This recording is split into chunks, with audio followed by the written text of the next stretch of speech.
Hi there, YouTube friends.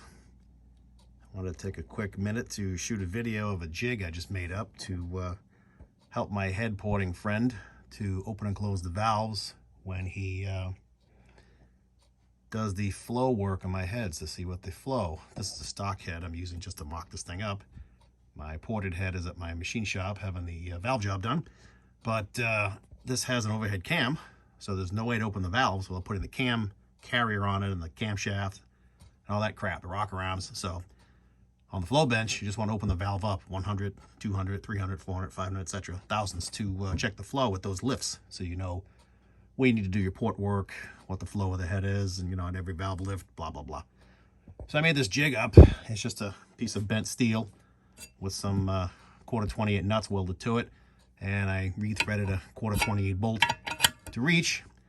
So now when you put the valve checking springs on, these are the actual valve springs that would be used on a 2-liter head, so the plate's going to give a little bit when I crank it down, but when you do the actual flow work, you have very light springs on here, so it'll open. You can push them out with your finger. So basically all you're going to do is crank this bolt down and the valve will open. It pushes on the valve stem and there you go. And we can either use a dial indicator on the top of the bolt, measure 100, 200, 300, etc., or what I thought I might do is mark the point where it touches and then go 100 and take a hacksaw and cut a little notch in the bolt, and go 200, 300, 400, so you have a quick acknowledgement of what lift you're at.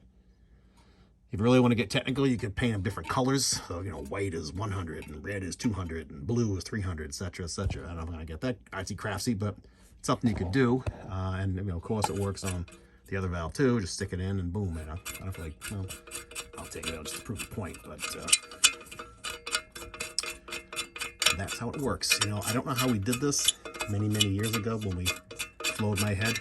I don't remember, neither does he. I don't know. I don't recall having something like this. I would have remembered making it, so I don't know what we did, but I thought I would take the time to build this fixture quickly. I mean, it didn't take that long, probably an hour and a half, I don't know. A guy at work bent the piece for me. I just drilled it and welded the nuts on and lined everything up. I drilled multiple holes in the bracket so you can locate it on different points in the head, so you can do the intake and exhaust if you want to do number 1, number 2, number 3, number 4.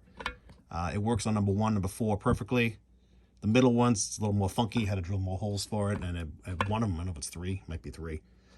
That one you only have 1 bolt per side holding it on, but on all the rest you have at least 3 bolts. So anyway, just to prove it works, this is the intake side, right? Yeah, that's exhaust, this is intake. And you can see it's, I'll try to get closer, but maybe I can't get closer. Maybe that's the best vantage point I got. But basically, yeah, you can see the bolts hitting the valve stem, and then boom, there goes the valve. Boom, open and close it. That's it. That's how it works. So I'll have to get creative with marking it. Maybe I'll do that tomorrow or something, but that's it. Just wanted to, show what I did to open and close the valves in the flow bench. It's a bracket I'm going to use, once to the port work and the flow work rather, and then that's it. Hang it up somewhere. I don't intend to have a fleet of 2-liter Sunbird engines hanging around, but just thought it'd be cool to show it to you. So there you go. Thanks for tuning in. See you soon.